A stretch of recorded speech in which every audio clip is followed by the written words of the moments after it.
It's been about 3 months since I put out an initial video showing the first drive I had of the Comma 3X running OpenPilot in my F150.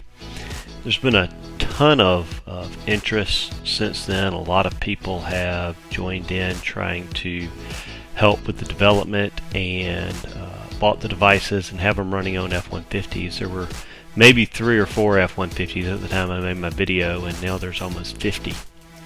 So today I wanted to make a video showing off some of the developments that have happened since then.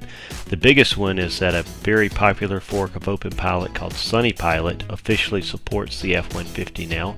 So you don't have to do anything inside of GitHub or with SSH to get the software to run on your F150. You can just install from his web link and you'll have OpenPilot with all of SunnyPilot's additional functionality working automatically on your F150.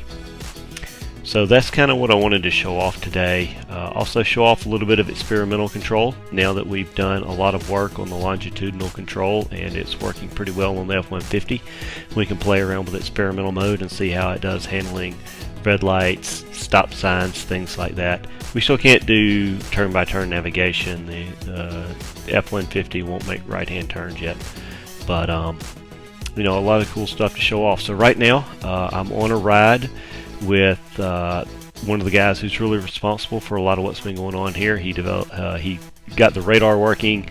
He's done a lot of work on the long. If you're on Discord, he goes by Genie. If you're on the forum, he goes by RWXR. So yeah, take a little ride with him and see what's going on. You'll see my hands moving a lot because I'm talking to him, but just ignore that.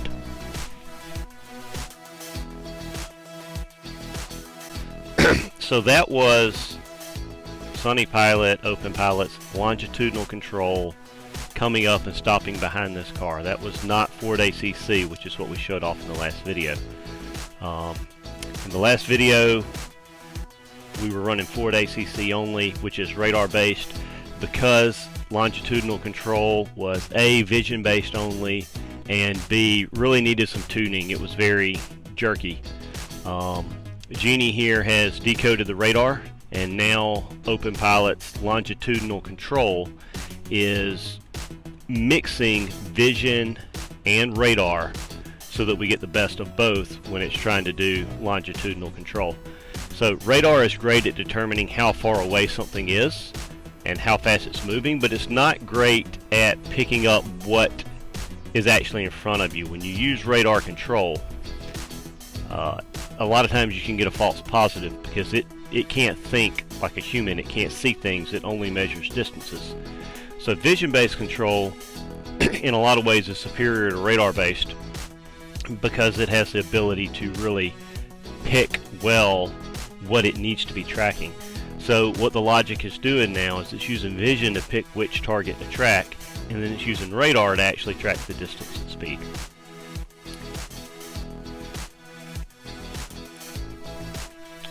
Yeah, it does an overlap, yeah, of the radar data and the vision data. So hopefully this camera I've got set up on my feet allows you guys to see when I'm using the gas and brake. And because we went through some construction zones and things like that, I've kind of taken over from OpenPilot a little bit. Hopefully we'll get out of that soon and we'll be able to just let it really roll and do its thing. So it took off from that red light by itself. It's keeping pace with the car in front of me right now. I don't know how well it shows up on camera, but this is a construction zone. There are some stripes that have kind of been sanded down, but they're not fully sanded down. This is actually really impressive to me that OpenPilot navigated through that little section right there and didn't follow the old stripes and managed to follow only the new stripes, because those old stripes weren't erased really well, and the new stripes aren't really stripes. They are just reflectors.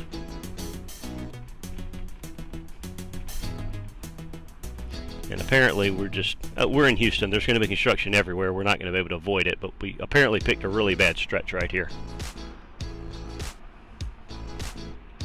But these reflectors are almost impossible to see right now to me, and I can tell that OpenPilot's starting to struggle with them too, because it's hugging the left real bad. But Right now there's no stripes at all. These reflectors are almost broken off and gone. They're white against white concrete, and honestly really impressed with what it did right there. We did just rumble across some, and now we've got some black top. It can see the reflectors really well, and it's locked in like it needs to be. And for a slight moment here, we're a reprieve from construction.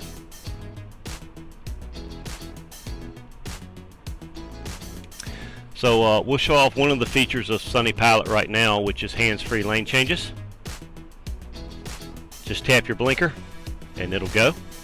It does check blind spots. As soon as we get up beside this van, we'll try to change lanes into the van, and you'll see it will reject that. It did not reject that. Oh, I tried it too soon? Okay, let's wait until the light goes orange on the window and then we'll try it. Ah, now it denied it. Okay, so if you try it too soon, before the blind spot monitor picks it up, you're out of luck. Yeah, you're right. In SunnyPilot, you do get a red shading on a line that you can't change lanes on. And I didn't pay attention to that.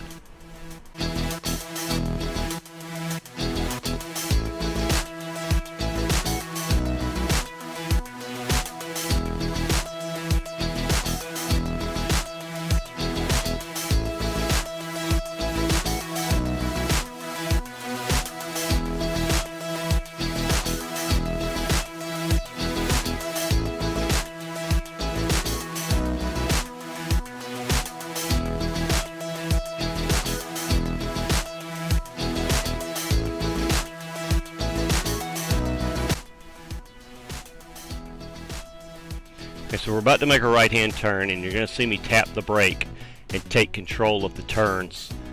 There's still some work to be done on the Fords because they control different than every other car on the planet right now with their control scheme that Ford implemented. And so if you try to turn with SunnyPilot on, it can do some funny things. So I always tap my brakes real quick before I make a turn right now to make sure that SunnyPilot's disengaged.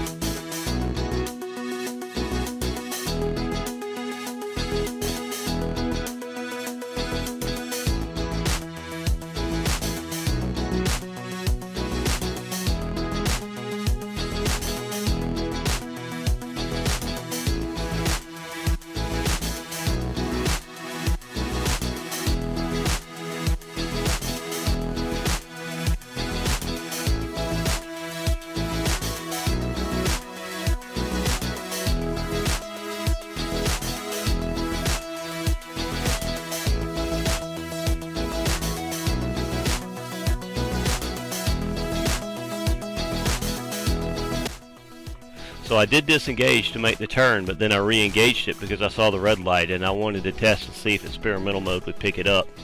And it did indeed pick up the red light. We were coming in pretty hot. It overshot by about 8 foot, but overall pretty impressive.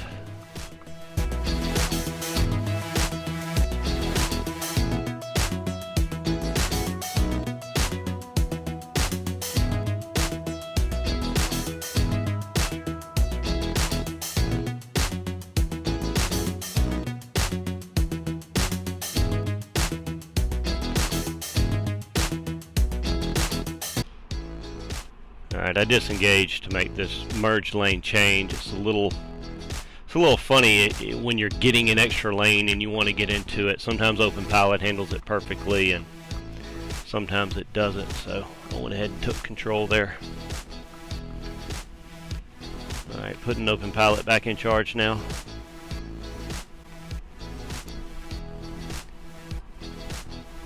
You can see we're getting a little warning about steering. And once again, this is about how Ford does steering completely different from a philosophical standpoint than Toyota and Ford and GM and Dodge and all the others. And so the We've got it controlling fairly well, but sometimes some of the other ancillary logic is still really based on the type of control that the other manufacturers use, and you get some warnings a little premature from where you should. Now, if you're getting the warning, it does mean that it thinks it's near its limit on how tight of a turn it can take. You should get ready to take over and make the turn if it can't do it, but it does seem to be a little sensitive and send it a little early sometimes.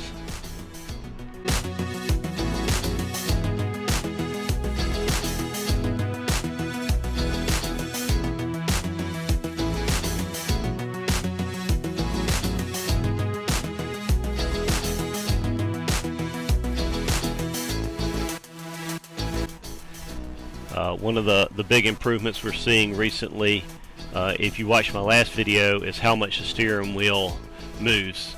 It was very active under the old control scheme. It moved back and forth a whole bunch.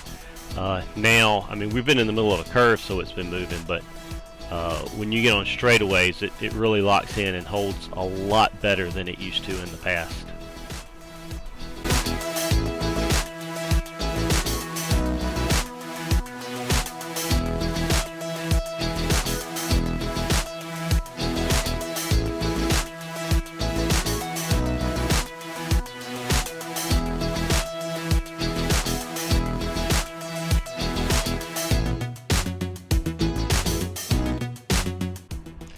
Alright, one thing it doesn't do, experimental mode, regular mode, any other mode, yellow lights.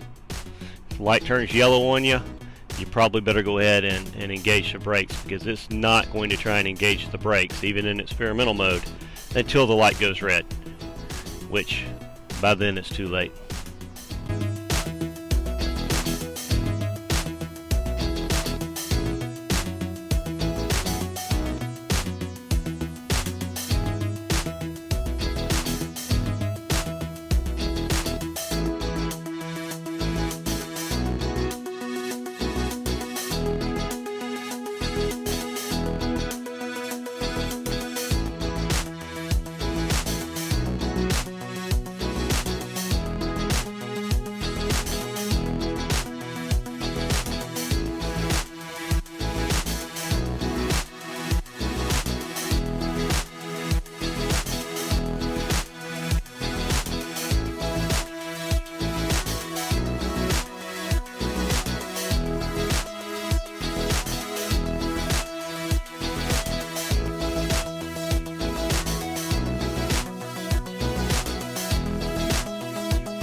So at this point, none of the forward automation systems are being utilized. We're fully using the OpenPilot / SunnyPilot ecosystem and software stack.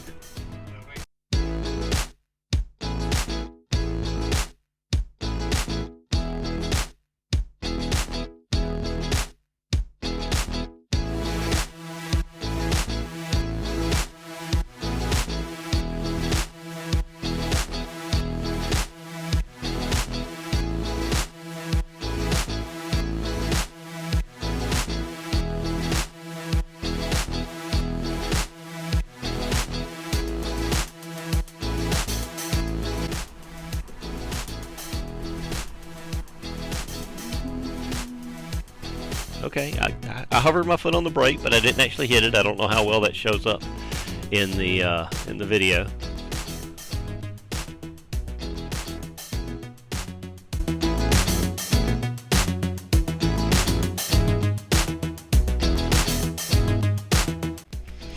So I got a little section right here coming under the bypass, and suddenly there's a huge S-curve that I wasn't expecting, and my cruise control was set at 55, and that I didn't even see a yellow sign, but that should have been about a 25 mile an hour turn there. And so yeah, I let OpenPilot try to blow through there at 55 miles an hour, and it wasn't having it. I had to take control and slow it down quickly and straighten it out, and that's That's one of the things about when you're using a level 2 ADAS system is you're responsible for what's going on. You've got to be prepared to take over at any time. You never know exactly what might happen. So you know, it's still a work in progress, just like all level 2 systems. So if you're using this, do be on your toes out there.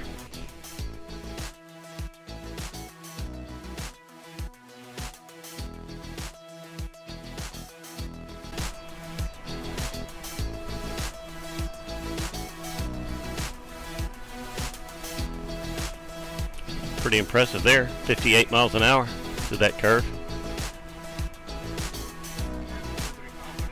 Yeah, it didn't overshoot, it didn't snake on us.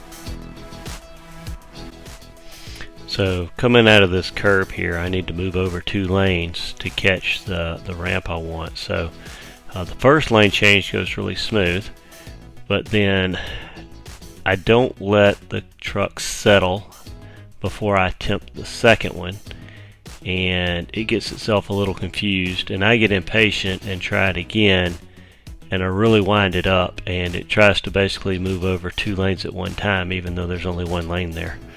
So, you know, these systems aren't perfect, and they're a work in progress. All level 2 systems are. I just talked about that just a few seconds ago. You know, and we were kind of trying to put this thing through its paces and do some experimenting. That's what this ride was all about for me and Jeannie. You're just seeing videos of a portion of it, so you know, we got a little film of some testing going on. So not everything that you're seeing here is something you would run across in normal everyday driving. So.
So this is really where OpenPilot, SunnyPilot really shine. I mean, everything we just went through up till now, that's what I call a party trick, right? One day, being able to drive through the city completely autonomous is going to be a thing.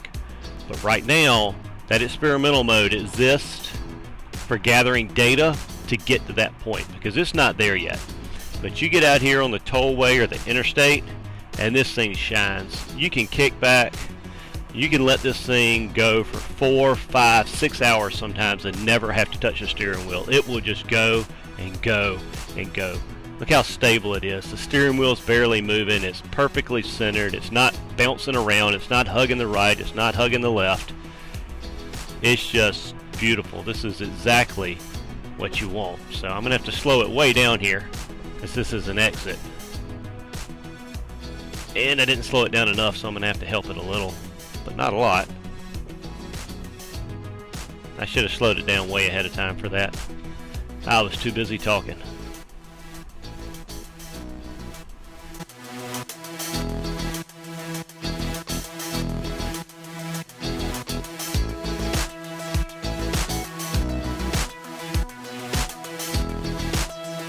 I'm going to change lanes in the middle of a curve. It probably is not going to like that. It doesn't. But with that 18-wheeler coming up the ramp, I needed to get over.